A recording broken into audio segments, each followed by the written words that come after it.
प्रतिनिधि सभा विघटन सम्बन्धी मुद्दा संवैधानिक इजलासमा पठाइयो। शुक्रबारदेखि बस्ने संवैधानिक इजलासमा रिटको सुनवाई हुने। प्रधानमन्त्री र राष्ट्रपतिको असंवैधानिक हस्तक्षेपले राजनैतिक सङ्कट उत्पन्न भएको कांग्रेस सभापति देउबाको भनाई। प्रजातन्त्रमा खतरा आइलागेको जिकिर। कोरोना नियन्त्रण तथा रोकथामका लागि निषेधाज्ञा जारी गरिएका जिल्लाको संख्या 75 पुग्यो। काठमाडौँको निषेधाज्ञा तेस्रो पटक थप। भारतमा कोरोना संक्रमित घटे पनि मृतकको संख्या घटेन। पछिल्लो 24 घण्टामा 2,11,000 बढी संक्रमित थपिए। 3,000 बढीको मृत्यु। र युरोपा लिग फुटबलको उपाधि भिलारियलले जित्यो। गैराती भएको खेलमा म्यान्चेस्टर युनाइटेड पराजित।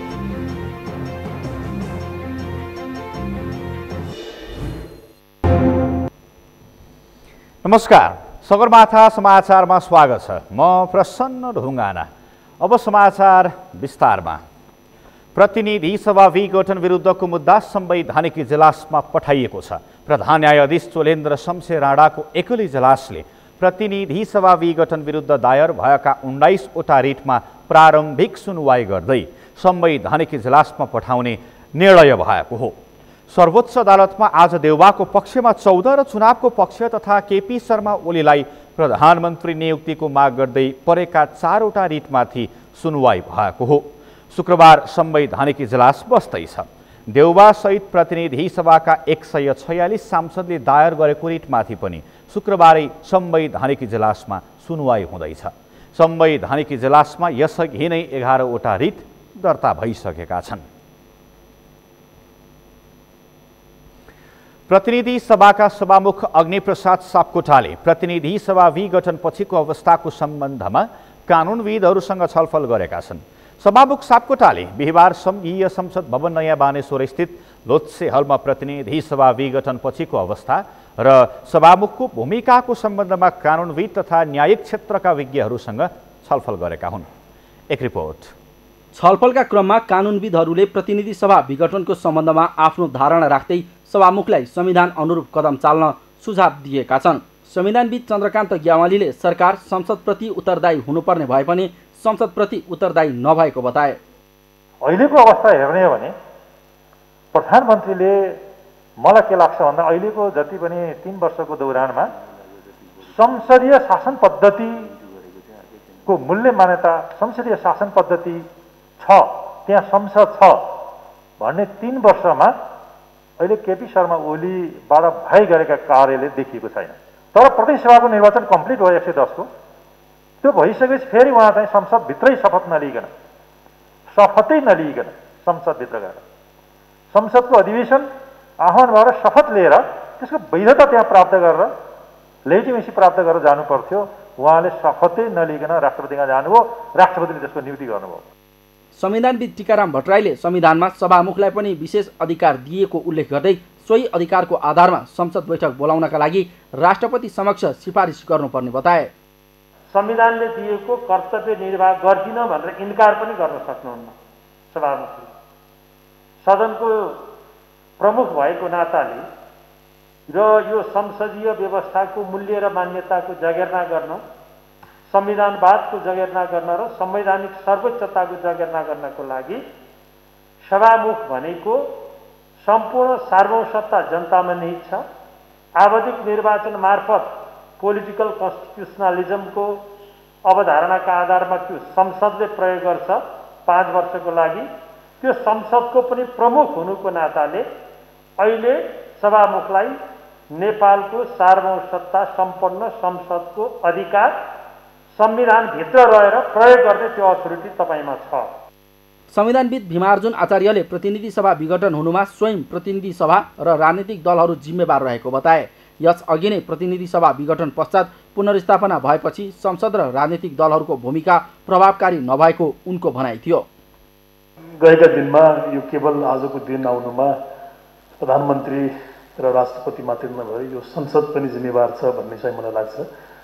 सभामुखले यसलाई नोटिसमा दिनुपर्छ र केही नैतिक एउटा जिम्मेवारी सभामुखको पनि हुन्छ। त्यो दुईवटा कुरा मात्रै म सेयर गर्न चाहन्छु। एउटा कुरा, प्रधानमन्त्री र राष्ट्रपतिले यो संविधानमाथि जुन खालको घात गर्नुभयो त्यसलाई अङ्ग्रेजीमा सबभर्सन भन्दा भन्छ। त्यो सबवर्सन भनेको अघि ओमजीले भने जस्तो त्यो संविधान र राष्ट्रमाथिको सबभन्दा ठुलो कसुर र सबभन्दा ठुलो चाहिँ अपराध हो। पूर्व महान्यायाधिवक्ता रमण श्रेष्ठले प्रधानमन्त्री ओलीले राष्ट्रपति, संसद, न्यायालयको अधिकार पनि आफैले प्रयोग गर्न खोजेको बताए। प्रधानमन्त्रीले कानुन पनि आफैले बनाएर राज्य सञ्चालन गरेको उनको भनाइ छ। एकजना व्यक्ति त्यस्तो जसले सबैको अधिकार प्रयोग गरिरहेछ, प्रधानमन्त्रीजी। उहाँले राष्ट्रपतिजीको अधिकार पनि प्रयोग गर्नुभएको छ, संसदको अधिकार पनि प्रयोग गर्नुभएको छ, आफ्नो अधिकार त छँदैछ, न्यायपालिकाको अधिकार पनि प्रयोग गर्ने प्रयास गरिराख्नु भएको छ।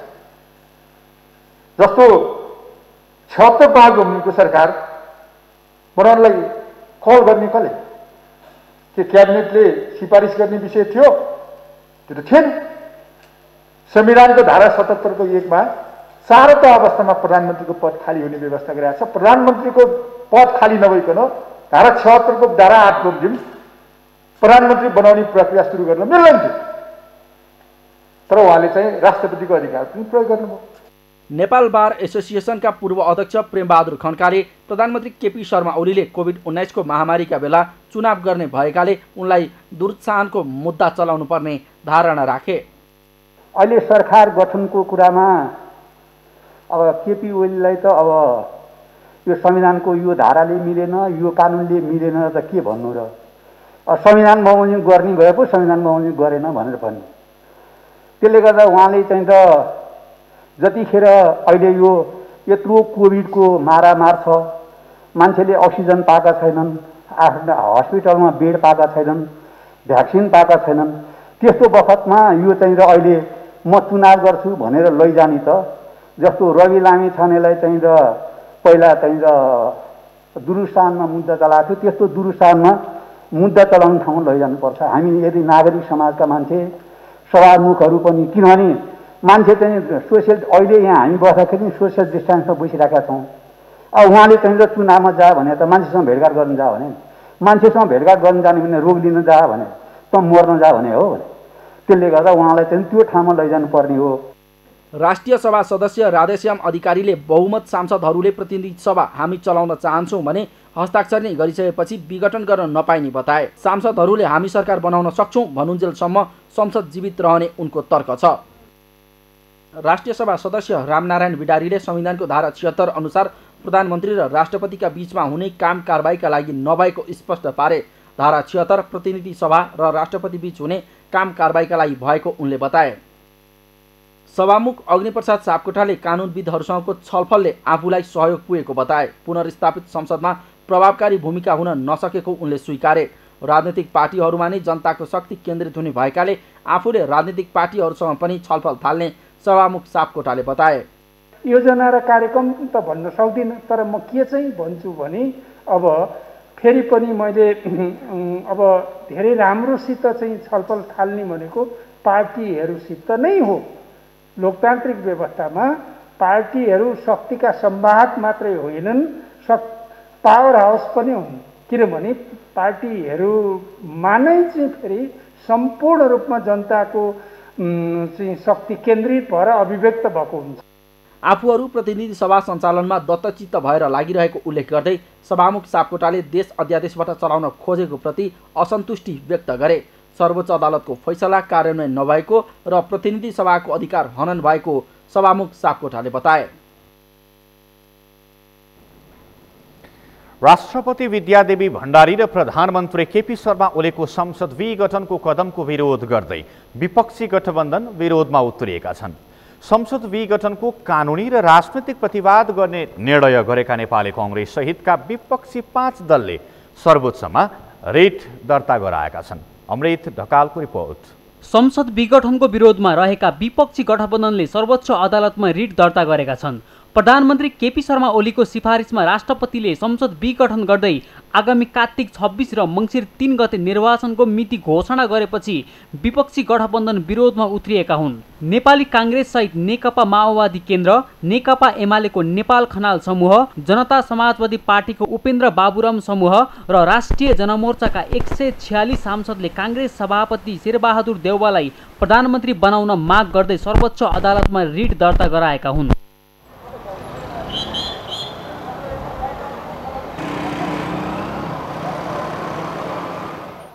संसद विघटन ओली सरकारको असंवैधानिक कदम रहेको निष्कर्ष निकालेको विपक्षी गठबन्धनले डटेर विरोध गर्ने निष्कर्ष निकालेको छ। राजनीतिक लडाईँ भने त अहिले अब संक्रमणको बेलामा हामी सडकमा चाहिँ उत्रिने अवस्था छैन।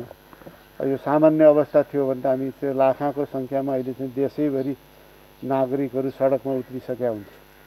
अहिले यो संक्रमणको अवस्थामा त्यो सम्भव छैन। तर चाहिँ हाम्रो जति पनि हाम्रो माध्यमहरू चाहिँ सञ्चार माध्यमदेखि लिएर सामाजिक सञ्जाल मार्फत नागरिक समाजलाई परिचालित गर्ने, पार्टीको सम्पूर्ण तलदेखि वार्डदेखि केन्द्रसम्मका संयन्त्रलाई परिचालित गर्ने, अरू दलहरूसँग पनि समन्वय स्थापित गर्ने, त्यस मार्फतबाट राजनीतिक सन्देश चाहिँ निरन्तर रूपमा प्रभावित गर्ने, यो सरकारको विरुद्ध र चाहिँ राष्ट्रपतिको कदमको विरुद्ध प्रभावित गर्ने यो हाम्रो चाहिँ निर्णय छ।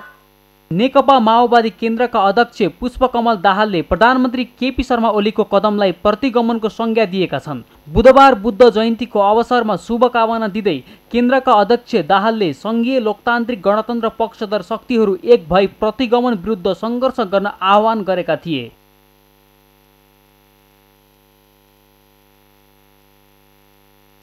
नेकपा एमालेको असन्तुष्ट पक्ष नेपाल खनाल पक्ष पनि प्रधानमन्त्री समेत रहेका आफ्नै पार्टीका अध्यक्ष केपी शर्मा ओली विरुद्ध लागि परेको छ। आफ्नो समूहका 11 जना नेतालाई बिना कारण पार्टी सदस्यबाटै निष्कासन गर्ने पार्टी अध्यक्ष ओलीको कदमलाई निरङ्कुश तानाशाहको संज्ञा दिएको छ।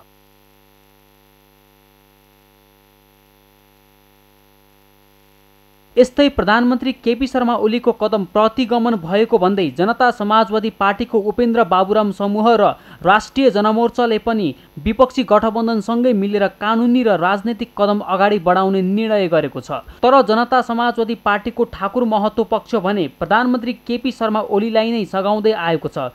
यो महामारीमा सबै एकजुट भएर लड्नु पर्ने बेलामा सत्ता स्वार्थका लागि नेता एक आपसमा लडिरहँदा जनता भने निराश बनेका छन्। सगरमाथा टेलिभिजनका लागि क्यामेरामा सुरेन्द्र राउतका साथमा अमृत ढकाल, काठमाडौँ।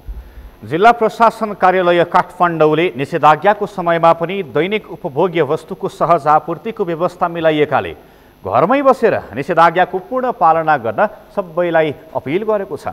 जिल्ला प्रशासन कार्यालयले जेठ 14 गते शुक्रबार भोलिदेखि काठमाडौँ उपत्यकाका 3 जिल्लामा किराना पसल, खाद्यान्न पसल र डिपार्टमेन्टल स्टोर पनि बन्द गर्ने गरी निषेधाज्ञाको मोडालिटी परिवर्तन गरेपछि दैनिक उपभोग्य सामान खरिदमा समस्या हुने भन्दै निर्णयको विरोध भइरहेका बेला प्रशासनले त्यस्ता वस्तुको आपूर्ति सहज पारिने जनाएको हो।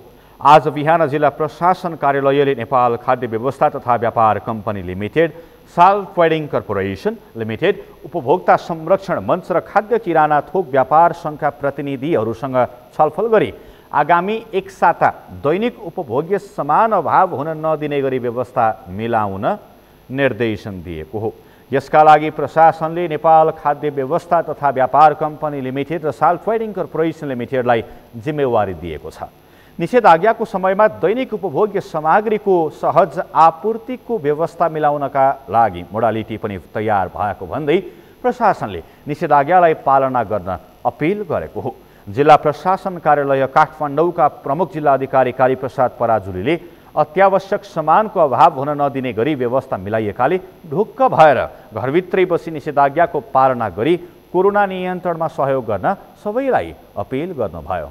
खाद्य व्यवस्था तथा व्यापार कम्पनी लिमिटेड, साल ट्रेडिङ कर्पोरेसन लिमिटेड, उपभोक्ता संरक्षण मञ्च र खाद्य किराना थोक व्यापार सङ्घका प्रतिनिधिहरूसहित हामी अहिले यहाँ बैठक गऱ्यौँ र यो बैठकबाट अब विभिन्न निर्णय भएका अब हामीले यो कोरोनाको सङ्क्रमण दर घटाउनकै निम्ति हामीले यो निर्णय गरेको हो।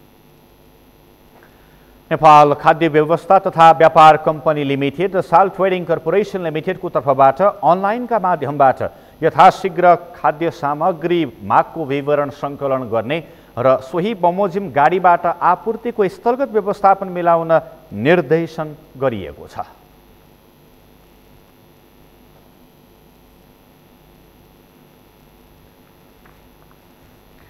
नेपाल पत्रकार महासङ्घले द्वन्द्वकालीन समयमा पत्रकारहरूको हत्यामा संलग्नहरूलाई कानुनी दायरामा ल्याउन माग गरेको छ। दिवंगत पत्रकार कृष्णसेन एच्छुकको 19औं स्मृति दिवसका अवसरमा महासङ्घ परिसरमा आज आयोजित कार्यक्रममा वरिष्ठ उपाध्यक्ष रमेश विष्टले पत्रकार हत्यामा संलग्नलाई कारबाहीको दायरामा ल्याउन माग गर्नुभएको हो।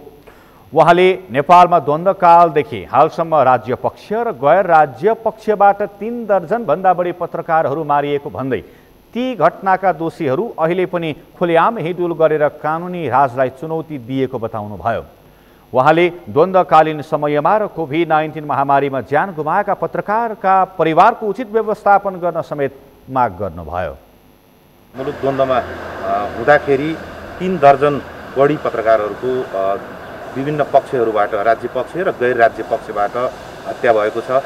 त्यो हत्या भएको ती पत्रकारहरूको परिवारका अहिले पनि उचित व्यवस्थापन हुन सकेको छैन। हत्यामा संलग्न अपराधीहरूलाई कानुनी कारबाहीमा ल्याउने कामहरू अझै पनि पुरा भएको छैन। आज कृष्ण सेन जो नेपाली पत्रकारिता क्षेत्रको एउटा सशक्त बौद्धिक हस्ताक्षर हुनुहुन्थ्यो, उहाँको हत्याराहरूलाई पनि कारबाही भएको छैन। निर्वाध रूपमा ती हत्याराहरू अहिले पनि हिँडिरहेका छन्, डुलिरहेका छन् र एउटा कानुनी राजलाई चुनौती दिइरहेका छन्। एउटा लोकतन्त्र कानुनी राजमा एउटा जघन्य अपराधमा संलग्न अपराधीहरू छाती खुला गरेर हिँड्ने जुन दुःखद परिस्थिति छ, त्यो परिस्थितिको म घोर भत्सना गर्न चाहन्छु र पत्रकार महासङ्घको तर्फबाट कृष्ण सेन इच्छुक लगायतका पत्रकारहरूको हत्यामा संलग्न अपराधीहरूलाई कानुन दायरामा ल्याउनलाई म जोरदार माग गर्न चाहन्छु। महासङ्घका महासचिव रोशन पुरीले कृष्ण सेन इच्छुक लगायत पत्रकारहरूको हत्यामा संलग्नहरूलाई कानुनी दायरामा ल्याउन माग गर्नुभयो। उहाँले महामारीका बेला फ्रन्ट लाइनमा बसेर भूमिका निर्वाह गर्ने क्रममा 16 जना पत्रकारले ज्यान गुमाउन परेको भन्दै उनीहरूका परिवारको उचित व्यवस्थापनको जिम्मा सरकारले लिन पर्ने बताउनुभयो। पत्रकार कृष्ण सेन इच्छुक लगायत दिवंगत तथा सङ्घर्षशील पत्रकारहरूको स्मृति र सम्मानमा विशेष कार्यक्रम गर्दै आइरहेको दिन, आजको दिन पत्रकार इच्छुकलाई प्रहरीले चरम यातना दिएर हत्या गरेको दिन। त्यसैले हामीले उहाँको स्मृतिमा नेपाल पत्रकार महासङ्घले विगतदेखि नै एउटा औपचारिक कार्यक्रम गर्दै आइरहेको थियो। विगतको वर्ष र यस वर्ष कोरोना भाइरसको महामारीका कारणले गर्दा हामीले औपचारिक कार्यक्रमहरू र अन्य कार्यक्रमहरू गर्न सकेनौँ। तर पनि हामीले यो पत्रकार स्तम्भ, पत्रकारहरूको जुन शहीदहरू हुनुहुन्छ उहाँहरूको स्मृति र सम्मानका लागि बनाइएको स्तम्भमा आएर एउटा सानो औपचारिक कार्यक्रम गरिरहेका छौँ। महासङ्घका पदाधिकारी लगायत पत्रकारहरूले महासङ्घ परिसरमा रहेको पत्रकार शहीद स्तम्भमा कोण सभा गरी पत्रकार सेनको तस्बिरमा पुष्पगुच्छ अर्पण गर्दै सम्पूर्ण दिवंगत पत्रकारको चिर शान्तिको कामना गरेका थिए। महासङ्घका अनुसार द्वन्द्वकालदेखि हालसम्म 38 पत्रकारको हत्या गरिएको छ। 4 पत्रकारको अवस्था अज्ञात छ। पछिल्लो कोभिड महामारीमा परि अहिलेसम्म 16 पत्रकारले ज्यान गुमाएका छन्। बाँकेमा पत्रकारको निःशुल्क PCR परीक्षण गर्न माग गरिएको छ। नेपाल प्रेस युनियन बाँकेले जिल्ला कोभिड-19 सङ्कट व्यवस्थापन केन्द्र बाँकेलाई ध्यान आकर्षण पत्र बुझाउँदै जिल्लामा क्रियाशील पत्रकारको निःशुल्क PCR परीक्षणको व्यवस्था गर्न माग गरेको हो। प्रेस युनियनको 31औं स्थापना दिवसको सन्दर्भ पारेर बुझाइएको ध्यान आकर्षण पत्रमा PCR परीक्षणको कामलाई छिटो, छरितो र सहज बनाउनका साथै बाँकेका पत्रकार तथा सञ्चारकर्मीका लागि निःशुल्क रूपमा PCR परीक्षण गरिदिन पर्ने र कोरोनाबाट सङ्क्रमित भएका पत्रकार तथा सञ्चारकर्मीको निःशुल्क रूपमा औषधि उपचारको व्यवस्था मिलाउन माग गरिएको छ। समाचारमा पालो भएको छ विश्रामको। विश्रामपछि कोरोना नियन्त्रण तथा रोकथामका लागि निषेधाज्ञा जारी गरिएका जिल्लाको सङ्ख्या 75 पुग्यो। काठमाडौँको निषेधाज्ञा तेस्रो पटक थप। कोरोना सङ्क्रमितको उपचारमा खटिएका चिकित्सक र स्वास्थ्यकर्मीलाई 10 दिने क्रिटिकल केयर तालिम सुरु। आफू सुरक्षित हुँदै उपचारमा लाग्न प्रेरित। र झापाको हडिया र टिमाई खोलामा नदीजन्य पदार्थको अवैध उत्खनन बढ्दो। जनप्रतिनिधिसँगको मिलेमतोमा सम्झौता भन्दा 3 गुणा बढी उत्खनन। विश्रामपछि पुनः स्वागत छ। अब बाँकी समाचार। नयाँ भेरिएन्ट सहितको कोरोना भाइरसको महामारी बढेपछि देशभर निषेधाज्ञा जारी भएका जिल्लाको सङ्ख्या 75 पुगेको छ। सबैभन्दा बढी जनघनत्व भएको र सक्रिय सङ्क्रमित रहेको काठमाडौँ उपत्यकाको निषेधाज्ञा तेस्रो पटक थपिँदै जेठ 20 सम्म पुर्याइएको छ। यसपटकको निषेधाज्ञामा विगतमा निश्चित समयमा खुला भएका खाद्यान्न पसल पनि बन्द गरिएका छन्। संक्रमण नघटेकाले थप कडाई गरिएको जनाएको प्रशासनले निषेधाज्ञा अवज्ञा भए नयाँ कानुनी प्रावधान अनुसार कारबाही हुने समेत चेतावनी दिएको छ। एक रिपोर्ट। नयाँ भेरिएन्ट सहितको कोरोना भाइरसको महामारी फैलिएपछि नेपालमा वैशाख 7 गतेदेखि सुरु भएको निषेधाज्ञा विस्तार हुँदै 75 जिल्लामा पुगेको छ। गृह मन्त्रालयका अनुसार मनाङ र खोटाङ बाहेकका सबै जिल्लामा निषेधाज्ञा जारी भएको छ। निषेधाज्ञा सुरु भएपछि संक्रमण घट्ने ठानिएकोमा त्यसमा अपेक्षाकृत सफलता भने मिल्न सकेको छैन। संक्रमण नघटेपछि निषेधाज्ञा बढाइँदै लगिएको छ। देशकै सबैभन्दा बढी मानिसको बसोबास रहेको संघीय राजधानी काठमाडौँ उपत्यकाको निषेधाज्ञा तेस्रो पटक थपिएको छ। वैशाख 16 देखि सुरु भएको काठमाडौँ उपत्यकाको निषेधाज्ञा वैशाख 23 मा पहिलो पटक थपिएको थियो। तर संक्रमण नियन्त्रणमा नआएपछि प्रशासनले वैशाख 29 मा दोस्रो पटक तथा जेठ 13 मा तेस्रो पटक थपेको छ। जेठ 20 गतेसम्म थपिएको तेस्रो पटकको यो निषेधाज्ञामा विगतमा निश्चित समय खुला गरिएका खाद्यान्न पसल पनि बन्द गरिएको छ। निषेधाज्ञा गरिएपछि संक्रमण घट्ने अपेक्षा गरिएकोमा त्यस्तो संख्या उल्लेख्य नभएपछि बढाइँदै लगेको सरकारी अधिकारीहरू बताउँछन्।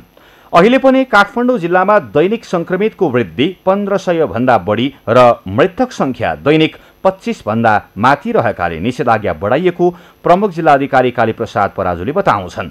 निषेधाज्ञा सुरु गर्दा भन्दा काठमाडौँ उपत्यकामा झण्डै 50% संक्रमण दर घटे पनि मृत्यु दर भने बढेपछि खाद्यान्न र किराना पसल तथा डिपार्टमेन्टल स्टोरहरू पनि बन्द गर्न परेको अवस्था आएको अधिकारीहरू बताउँछन्। तर खाद्यान्नको अभाव हुन नदिन विभिन्न सङ्घ संस्थासँग समन्वय गर्ने गरी प्रशासन कार्यालयहरूले सम्पर्क व्यक्ति समेत तोकेकाले अबर परे सम्पर्क गर्न आग्रह गरिएको छ। यो कोरोनाको संक्रमण दर घटाउनकै निम्ति हामीले यो निर्णय गरेको हो। अब यस्तो अवस्थामा पनि आपद विपदमा परेको मानिसहरूलाई चाहिँ नागरिकहरूलाई चाहिँ अत्यावश्यक पर्ने दाल चामल तेल नुन लगायतका अत्यावश्यक सामग्रीहरूको सहज आपूर्तिको लागि नेपाल खाद्य तथा व्यापार कम्पनी लिमिटेड र साल्ट ट्रेडिङ कर्पोरेसन लिमिटेडको संयुक्त मोबाइल टिम चाहिँ परिचालन गरी स्थलगत रूपमै यो चाहिँ आपूर्ति व्यवस्थापन गर्ने भनेर निर्णय गरेका छौँ। तेस्रो पटक थपिएको निषेधाज्ञामा विगतको जस्तो बिना काम हिँडडुल गर्न समेत रोक लगाइएको छ। अब स्वास्थ्य फिट राख्न भन्दै सर्वसाधारणले बिहान बेलुका गर्दै आएको हिँडडुलमा पनि प्रतिबन्ध लगाइएको छ। तरकारी फलफुल खानेपानी ग्यास मासु बेच्ने पसल भने बिहान 9 बजेसम्म खोल्न दिने व्यवस्था गरिएको छ। प्रशासनले निषेधाज्ञाको अवज्ञा भए कोभिड-19 सङ्कट व्यवस्थापन सम्बन्धमा व्यवस्था गर्न बनेको अध्यादेश 2078 अनुसार कारबाही हुने चेतावनी पनि दिएको छ। अध्यादेश अनुसार जारी गरिएका काम कारबाहीमा बाधा उत्पन्न गराएमा 1 वर्षसम्म कैद वा 5 लाख रुपैयाँ जरिवाना वा दुवै सजाय हुन सक्ने सम्मको व्यवस्था गरिएको छ। कोरोनाको उच्च जोखिममा रहेको बाँकेमा संक्रमणलाई चेन ब्रेक गर्न निषेधाज्ञा जारी गरिए पनि कार्यान्वयनमा कडाई भएको छैन। निषेधाज्ञामा कडाई नहुँदा बाँकेमा मानिसको भिडभाड कायमै छ। बाँकेबाट मधु पौडेलको रिपोर्ट। कोरोनाले आक्रान्त पारेको बाँकेमा कोरोना संक्रमणले 250 भन्दा बढीको ज्यान गएको छ। संक्रमण बढेपछि वैशाख 9 देखि जारी भएको निषेधाज्ञा तेस्रो पटक थपेर जेठ 17 सम्म पुर्याइएको छ। तर निषेधाज्ञाको पालना भने फितलो देखिन्छ। संक्रमणबाट जोगाउन गरिएको निषेधाज्ञाको अवज्ञामा भने सर्वसाधारणदेखि उच्च ओहदामा बसेकाहरूबाटै भइरहँदा शहरी क्षेत्रमा भिडभाड कायमै छ। आफ्नो व्यवसाय बन्द गर्दै आएका व्यवसायीहरू पनि मानिसहरूको आवत जावत बढेको देखेर आफ्नो व्यवसाय खोलेको बताउँछन्। उनीहरू पहिला मानिसहरूको आवत जावतलाई बन्द गरी व्यवसाय बन्द गरिनुपर्ने बताउँछन्। मर्ने मान्छे मरेकै छन्, बाँचेकै छन्, हिँडेकै छन्, खाने खाएकै छन्। लकडाउन जस्तो होस् त्यो भन्न चाहन्छु। लकडाउन यस्तो होस् कि पुरै सीमित मात्रामा हिँड्न दिने, मान्छे हिँड्नलाई पहिला बन्द गर्ने, बल्ल त्यसपछि व्यापार व्यवसाय बन्द होस् भन्ने चाहन्छु क्या। निषेधाज्ञाले अरूलाई भन्दा पनि गरी खाने मानिसहरूलाई निकै अप्ठ्यारो परेको छ। नेपालमा ठुला भनाउँदाहरू मजाले हिँडडुल गर्दा मजदुर गरेर खाने वर्गले प्रशासनको डन्डा खानु परेको भन्दै आक्रोश पोख्छन्। लडाई गरेछन्, नेताहरू घुमघाम गरिरहेछन्, आफ्नो चुनाव कहीँ के कुनै रेली कहीँ उद्घाटन दुनियाँभरिको चलिरहेछ। सबै कानुन व्यवस्था राम्रो चलिरहेछ, मात्रै सर्वसाधारणलाई दुःख भइसकेछ। गरी खानेलाई कुट्ने, जुन नेता छन् उनीहरूलाई चाहिँ छोड्ने नेतागिरी गर्ने मान्छे त के नेतालाई जेल हुँदै हुन्न बेल हुन्छ होइन तिनीहरूले पनि त चुनेर राख्नु पर्यो। बाँकेमा केही चोकहरू बाहेक कुनै पनि स्थानमा निषेधाज्ञाको पालना भएको देखिँदैन। कतिपय बाध्यताले बाहिर निस्किए, कतिपय घुमफिरका लागि बाहिर निस्किरहेका छन्। तर के गर्ने कोही बाध्यताले पनि हिँड्नुपर्छ होइन के गर्ने कसैलाई बाध्यता पनि पर्यो कोही त यसै पनि हिँडे हुन्छ तर के गर्ने लकडाउन जस्तो छैन भन्नु हो कि यताउता मान्छे धेरै गाडीहरू चलिरहेको छन् अरे नेपालमा त छैन लकडाउन जस्तो। यता जिल्ला प्रशासन कार्यालय बाँकेले भने जिल्लामा निषेधाज्ञा कडाई गरिएको जनाएको छ। अवज्ञा गर्नेलाई कारबाही गरिने प्रशासनको चेतावनी छ। निषेधाज्ञा अनुसार नै कार्यहरू गरिरहेका छौँ र त्यो गर्ने क्रममा बिचको भनौँ राजमार्गलाई चाहिँ हामीले बन्द गर्न सकिरहेको अवस्था चाहिँ छैन, किन नाका पनि हाम्रो खुला नै रहेको र त्यो नाकाबाट आउने व्यक्तिहरूलाई गन्तव्य स्थानसम्म हामीले पठाउनु पर्ने स्थिति रहेको हुनाले यसो हेर्दाखेरि चाहिँ नि लकडाउन अथवा चाहिँ नि निषेधाज्ञा नभएको हो कि भन्ने भान चाहिँ नि पर्न सक्दछ। कोरोनाको हटस्पट बन्दै आएको अवस्थामा जिल्लामा निषेधाज्ञा जेठ 17 पछि बढाउने प्रशासनको तयारी छ। तर निषेधाज्ञा पालनामा देखिएको अटेरी संक्रमण विस्तारको कारक बन्ने खतरा छ। सगरमाथा टेलिभिजनका लागि बाँकेबाट मधु पौडेलको रिपोर्ट। नेपालमा पछिल्लो 24 घण्टामा 6939 जना कोरोना भाइरस संक्रमित थपिएका छन्। स्वास्थ्य तथा जनसङ्ख्या मन्त्रालयले जनाए अनुसार पछिल्लो 24 घण्टामा देशभरमा 20,414 आरटीपीसीआर र 577 जनाको एन्टिजेन परीक्षण गर्दा 6,939 जनामा कोरोना संक्रमण पुष्टि भएको हो।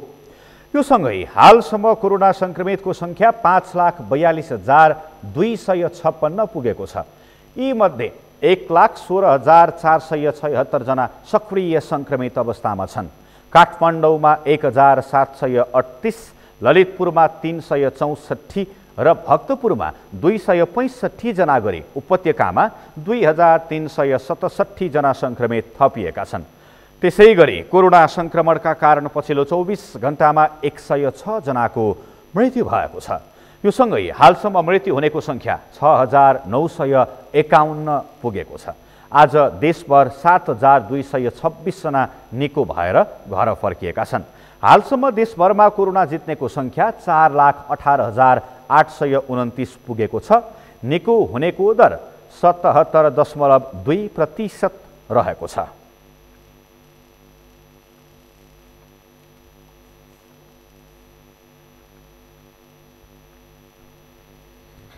नयाँ भेरिएन्ट सहित फैलिएको कोरोना भाइरसको दोस्रो लहरले जनसङ्ख्या कम भएका पहाडी जिल्ला पनि प्रभावित भएका छन्। संक्रमण बढ्दै जाँदा जाजरकोटमा 1,119 जना संक्रमित फेला परेका छन्। जिल्लाका विभिन्न स्थानमा गरिएको कोरोना एन्टिजेन परीक्षणमा नयाँ संक्रमित फेला परेपछि कोरोना पोजिटिभको संख्या 1000 भन्दा बढी पुगेको हो। बद्री पन्तको रिपोर्ट। स्वास्थ्य सेवा कार्यालय जाजरकोटले समुदाय स्तरमा कोरोना संक्रमण फैलिएको जनाएको छ। संक्रमण बढ्दै जाँदा जिल्लाका अस्पतालमा बिरामीको चाप पनि बढ्दै गएको छ। अधिकांश संक्रमित होम आइसोलेसनमा बसेर उपचार गरिरहे पनि स्वीकृत अवस्थाका संक्रमित अस्पतालमा छन्। परीक्षण गरिएका मध्ये जाजरकोटमा करिब 1/3 संक्रमण देखिएको स्वास्थ्य सेवा कार्यालय जाजरकोटका निमित्त प्रमुख टिकाराम जैसी बताउँछन्। अस्पतालमा चाहिँ आउन नसकेर अथवा नआएर घरमै बसेको भन्ने जस्ता हामीलाई प्राप्त सूचनाहरू प्राप्त भएका छन्। जस्तो कुसेबाट पनि कुसेको चाहिँ दमदलालममा रुगाखोकी सहित ज्वरोका बिरामीहरू प्रशस्त भएको भन्ने न्युज हाम्रो अन्नपूर्ण पोस्टमा चाहिँ प्रकाशित भएको रहेछ। यो विषयमा पनि मैले स्थानीय पालिकाका स्वास्थ्य शाखाका चाहिँ साथीहरूसँग बुझेर त्यो खबर के भएको त्यहाँ गएर सम्बन्धित स्थानमा गएर स्थल अनुगमन गरेर त्यो प्रतिवेदन दिनुहोला र स्वास्थ्य कार्यालयबाट टिम खटाउनु पर्ने भए त्यसको जानकारी गर्नुहोला भनेर त्यो पत्राचार गरेको छु। उहाँहरूलाई चाहिँ समन्वय गरिरहेको छु। परीक्षण गरिएका मध्ये हालसम्म जिल्लाभर 1,119 जनामा संक्रमण पुष्टि भइसकेको छ। गाउँ गाउँमा बिरामीको चाप दिनदिनै बढिरहेको छ। कतिपय संक्रमित चिकित्सा अवस्थामा पनि अस्पतालसम्म नपुग्दा जोखिम बढेको छ। भेरी नगरपालिका स्वास्थ्य शाखा फोकल पर्सन निशा थापाका अनुसार संक्रमण बढेपछि सबै ओडामा स्वास्थ्य परामर्शसँगै संक्रमितलाई औषधि उपचार समेतको सुरु गरिएको छ। आजसम्म हिजोसम्म चाहिँ 559 जना टेस्ट गरिसक्यो होइन। त्यसमा पनि हामीहरूको सबैजनाको रिपोर्ट आइसक्यो। त्यसमध्ये चाहिँ 327 जना पोजिटिभ हुनुहुन्छ। अनि 327 जना पोजिटिभ हुनुहुन्छ त्यो PCR टेस्टबाट होइन। एन्टिजेन टेस्टबाट चाहिँ हामीहरूको टोटल भनेको 563 जना चाहिँ टेस्ट हामीले गरिसक्यौँ एन्टिजेन टेस्टबाट। त्यसमध्ये चाहिँ 191 जना चाहिँ पोजिटिभ हुनुहुन्छ। तीमध्ये पनि टोटल पोजिटिभबाट पनि हामीहरूको होम आइसोलेसनमा कोही चाहिँ के गर्यौँ भने चाहिँ हामीले अहिलेको यो कोरोनाले चाहिँ के गर्यौँ भने हामीले प्रिफर गर्ने भनेको हाम्रो सल्लाह सुझाव, हाम्रो नगरपालिकाको स्वास्थ्य शाखाको सल्लाह सुझाव भनेको के हो भने कुनै पनि पोजिटिभ आउनुभयो भने चाहिँ पहिलो चरणमा उहाँहरूले चाहिँ के गर्नु पऱ्यो त होम आइसोलेसन बस्नु पऱ्यो। बिरामीको सङ्ख्या बढ्दै गएपछि अक्सिजनको व्यवस्था, आइसोलेसन, जनशक्ति व्यवस्थापन लगायत कामलाई जोड दिएको बारेकोट गाउँपालिका स्वास्थ्य शाखा प्रमुख वीरराज सिंहले जानकारी दिए। बारेकोटमा हामीले यो कोभिड-19 कोरोना महामारी रोकथामको लागि थुप्रै प्रयासहरू गरेका छौँ। हामीले यो कोभिडसँग सम्बन्धित केही औषधिहरू हाम्रो प्राथमिक स्वास्थ्य केन्द्र लिम्सामा कार्यरत डाक्टर गायत्री शर्माको लिस्ट अनुसार औषधिहरू ल्याएर स्वास्थ्य शाखामा करिब 8-9 लाखको चाहिँ औषधिहरू स्टक राखेका छौँ। त्यसै गरेर हामीले एन्टिजेन चाहिँ पहिला हामीसँग 50 थियो, थप फेरि 50 आएर 100 पिस एन्टिजेन मार्फत चाहिँ हामीले दैनिक रूपमा चेकअप गरेका छौँ भने आज मात्रै हाम्रो अध्यक्षजी आउनुभयो। अध्यक्षजीले चाहिँ 300 एन्टिजेन किट र 8वटा अक्सिजन सिलिन्डर ठुलो सिलिन्डरहरू लिएर आउनुभएको छ भने हामीले विगतमा मौजदार चाहिँ 4वटा सिलिन्डर चाहिँ अक्सिजन सिलिन्डर हामीले पहिला स्वास्थ्य शाखा मार्फत नै व्यवस्थापन गरेका थियौँ गाउँपालिका बारेकोट गाउँपालिकाबाट खरिद गरेर। जाजरकोटमा अहिलेसम्म 11,950 जनामा कोरोना परीक्षण गरिएको छ, जसमा 3,193 जनामा RDT, 2,197 जनामा एन्टिजेन परीक्षण तथा 6,561 जनाको स्वाब सङ्कलन गरिएको थियो। सङ्क्रमण पुष्टि भएका मध्ये हालसम्म 500 जना निको भएका छन्। अहिले जिल्ला अस्पतालको आइसोलेसनमा 9 जनाको उपचार भइरहेको छ। 10 जनालाई थप उपचारका लागि जिल्ला बाहिर रिफर गरिएको छ। 900 कोरोना सङ्क्रमित होम आइसोलेसनमा छन्। सङ्क्रमित मध्ये जाजरकोटमा 3 जनाको मृत्यु भएको छ। सगरमाथा टेलिभिजनका लागि जाजरकोटबाट बद्री पन्तको रिपोर्ट। नदीजन्य पदार्थको अवैध दोहन र नक्कली रसिद प्रकरणले विवादमा आएको झापाको मेचीनगर नगरपालिकाले ठेक्का लगाएका नदीहरूमा समेत चरम दोहन भएको पाइएको छ। नगरपालिकाले ठेक्का लगाएको टिमाई र हडिया नदी समेत जनप्रतिनिधि, कर्मचारी र ठेकेदारको चरम दोहनमा परेको पाइएको हो। पूजन घिमिरेको रिपोर्ट।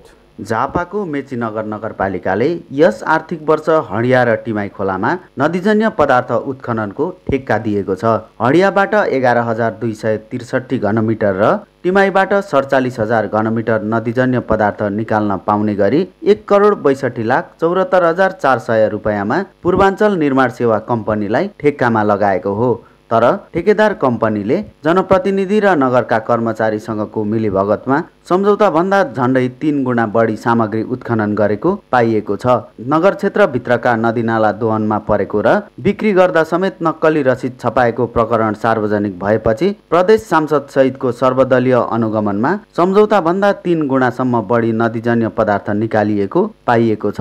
नगरका प्राविधिक सहितको टोलीले नापजाँच गर्दा अधिक नदीजन्य सामग्री निकालिएको पाइएकाले कर्मचारी र जनप्रतिनिधिको मिलेमतोमा अवैध काम भएको उनीहरूको भनाइ छ। अनुगमन देख्दाखेरि जसले उठाउन हाम्रो पुगेको छैन भन्छन्, तर हाम्रो विषयमा त्यहाँ माथि जोड्दाखेरि के देखियो भने 48,000 घनमिटर दिएकोमा 60,000 देखिसक्यो नाप्दाखेरि होइन।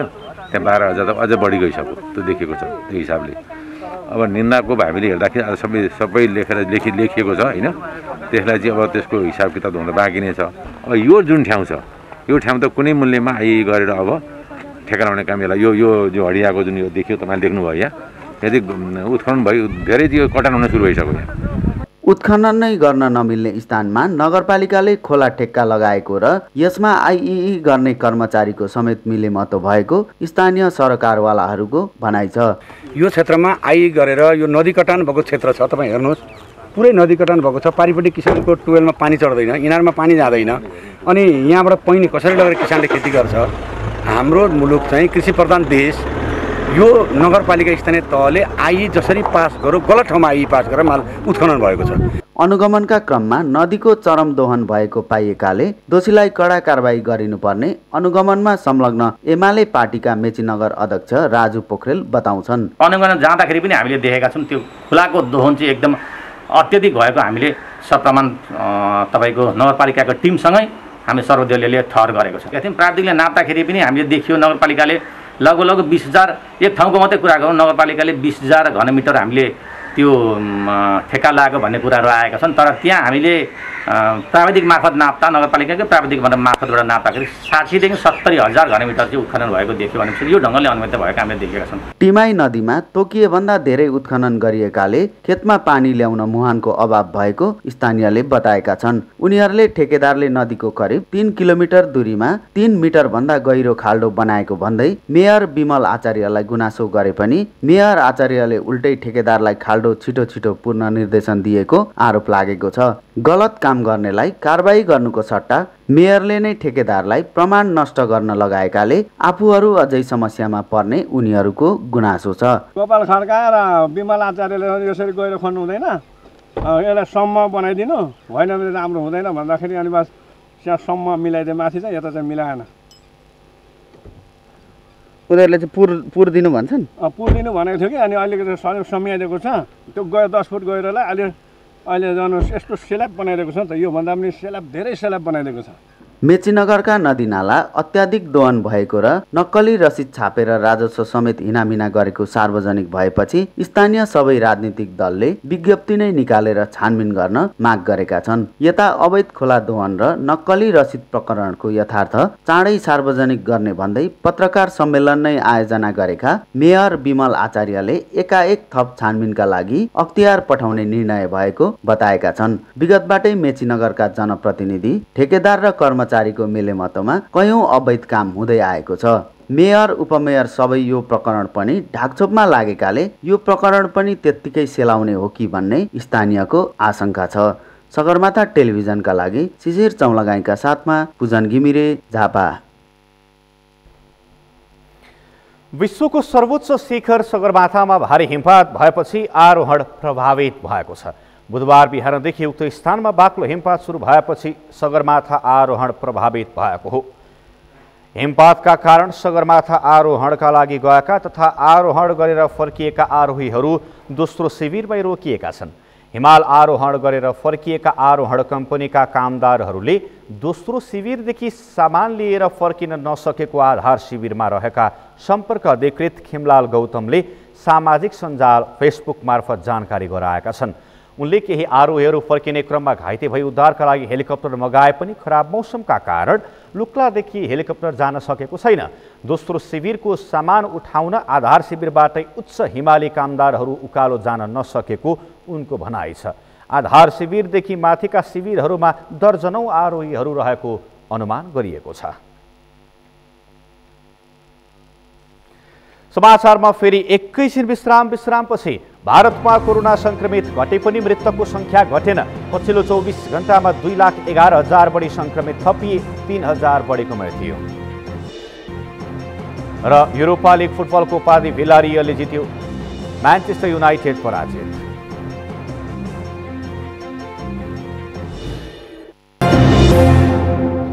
विश्रामपछि पुनः स्वागत छ। अब पालो अन्तर्राष्ट्रिय समाचारको।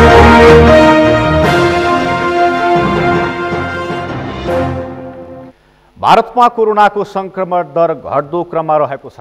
पछिल्लो 24 घण्टामा 2,11,553 संक्रमित थपिएका छन्। यो सँगै संक्रमितहरूको कुल संख्या हालसम्म 2,73,67,000 नाघेको छ। पछिल्लो 24 घण्टामा 3,842 संक्रमितको मृत्यु भएको छ। हालसम्म मृत्यु हुनेको संख्या 3,15,263 पुगेको छ। 2,46,26,000 बढीले कोरोनालाई जितेका छन्। सक्रिय संक्रमितको संख्या 24,26,000 बढी छ। केही दिन यता संक्रमित हुनेहरूको संख्या घटे पनि मृत्यु दर घटेको छैन। युरोपा लिग फुटबलको उपाधि भिलारियलले जितेको छ। गैराती भएको अत्यन्तै रोमाञ्चक खेलमा म्यान्चेस्टर युनाइटेडलाई पेनाल्टीमा हराउँदै भिलारियलले उपाधि जितेको हो। खेलको 29औं मिनेटमा मोरेनोले गोल गर्दै भिलारियललाई अग्रता दिलाएका थिए, तर 55औं मिनेटमा युनाइटेडका एडिन्सन काभानीले गोल गर्दै खेललाई बराबरीमा ल्याए। त्यसपछि निर्धारित 90 मिनेट र थपिएको 30 मिनेटमा पनि कुनै टोलीले गोल गर्न सकेनन्। त्यसपछि खेल पेनाल्टीमा गयो। 10वटा पेनाल्टीसम्म पनि दुवै टोलीले बराबरी गोल हानेका थिए, तर 11औं मिनेटमा पेनाल्टीमा 11औं पेनाल्टीमा म्यान्चेस्टर युनाइटेडले गोल गर्न सकेन भने भिलारियलका रुलीले गोल गर्दै टिमलाई जिताए। कुनै पनि फुटबलमा 21वटा पेनाल्टी बिरलै देख्न पाइने अन्तर्राष्ट्रिय सञ्चार माध्यमले जनाएका छन्। समाचारको अन्त्यमा प्रमुख समाचार फेरि एकपटक प्रतिनिधि सभा विघटन सम्बन्धी मुद्दा संवैधानिक इजलासमा पठाइयो। शुक्रबारदेखि बस्ने संवैधानिक इजलासमा रिटको सुनवाई हुने। प्रधानमन्त्री र राष्ट्रपतिको असंवैधानिक हस्तक्षेपले राजनैतिक सङ्कट उत्पन्न भएको कङ्ग्रेस सभापति देउबाको भनाई। प्रजातन्त्रमा खतरा आइलागेको जिकिर। कोरोना नियन्त्रण तथा रोकथामका लागि निषेधाज्ञा जारी गरिएका जिल्लाको सङ्ख्या 75 पुग्यो। काठमाडौँको निषेधाज्ञा तेस्रो पटक थप। भारतमा कोरोना संक्रमित घटे पनि मृतकको सङ्ख्या घटेन। पछिल्लो 24 घण्टामा 2,11,000 बढी संक्रमित थपिए। 3,000 बढीको मृत्यु। र युरोपा लिग फुटबलको उपाधि भिलारियलले जित्यो। म्यान्चेस्टर युनाइटेड पराजित।